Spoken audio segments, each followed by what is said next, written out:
Hello friends, मैं अभिषेक कुमार समृद्धि IAS के online platform पे आप सभी का स्वागत करता हूं, अभिनंदन करता हूं। दोस्तों, एनआईओ निर्माणता को लेकर के एक बड़ा अपडेट जो है सुप्रीम कोर्ट केस में ट्रांसफर पिटीशन को लेकर के जो केस किया गया था, उस केस को लेकर के एक बड़ा अपडेट जो है दोस्तों निकल करके सामने आ रहा है, जिसको मैं आप सभी को बताने वाला हूँ। और ये इन्फॉर्मेशन दोस्तों आप सभी के लिए बहुत ही इंपॉर्टेंट है।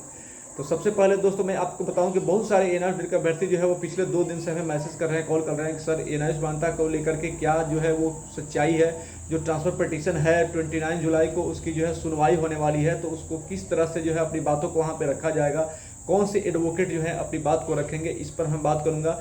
तो इसको लेकर के आप सभी जो है लगातार क्वेश्चन कर रहे थे, साथ ही आपसे पूछ रहे थे कि सरकार इसको लेकर के क्या सोच रही है।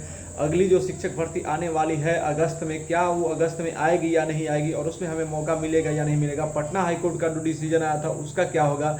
तो इन सभी चीज़ों पे हम बात करेंगे दोस्तों। साथ ही आपको बताएंगे कि सुप्रीम कोर्ट में लेकर के जो पप्पू सर से जो बात हुई है, साथ ही जो विश्वनाथ जी के हमारी टीम के लोग जो बात कर रहे हैं, लगातार हम लोग जो है कम्युनिकेशन में है, तो वहाँ से क्या चीज़ें निकल के आ रही है, किस तरह से जो है सुप्रीम कोर्ट में 29 जुलाई वाले सुनवाई को लेकर क्या तैयारी चल रही है, इस पर हम बात करेंगे। तो सबसे पहले दोस्तों, अगर आप इस चैनल पर नए विजिट करें तो इस चैनल को सब्सक्राइब कीजिए, लाइक कीजिए, कमेंट कीजिए और ज़्यादा से ज़्यादा शेयर कीजिए कि जब भी कोई नया अपडेट एनआईओ मान्यता को लेकर के आए तो सीधा से आप तक पहुँच पाए, क्योंकि सबसे ऑथेंटिक खबर जो आपको यहीं से दी जाती है। सबसे पहले दोस्तों मैं बता दूं कि सुप्रीम अब सिर्फ और सिर्फ अगर आप सभी को एनआईओ की मान्यता को लेकर के कहीं से उम्मीदें हैं तो वो ट्रांसफर पिटीशन को लेकर के है। और ये ट्रांसफर पिटीशन के जो है सुप्रीम कोर्ट में दायर है, और इसको लेकर के दोस्तों सुनवाई हुई और वहाँ पे इसको जो है एक्सेप्ट कर लिया गया। और एक्सेप्ट होने के बाद सारी जो है उम्मीदें जो है वहीं पर टिकी हुई है। साथ ही दोस्तों आप सभी को बताऊँ कि इस सुप्रीम कोर्ट ने स्टे लगा दिया है कि देश के किसी भी हाई कोर्ट में एनआईओ मान्यता को लेकर के जो भी केसेस किए गए हैं, जो भी सुनवाई चल रही है, उन सभी सुनवाई पे स्टे लगा दिया गया है कि अब जो कुछ भी होगा वो ट्रांसफर पिटीशन यानी सुप्रीम कोर्ट में जो केस है इसी पर होगा। और इस केस की सुनवाई जो है वो 29 जुलाई को रखी गई है, यानी 29 जुलाई को होगी।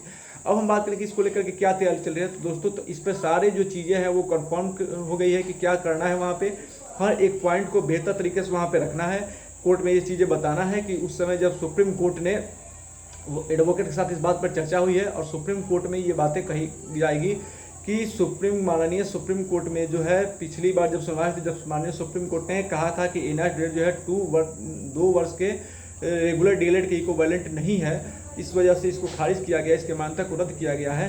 तो तब से यानी कि उसके बाद से जो है वो देश में कहीं पे भी अगर भर्ती आ रही है तो वहाँ पे हमको बाहर कर दिया जा रहा है, जबकि इसमें स्टूडेंट्स का कोई दोष नहीं है।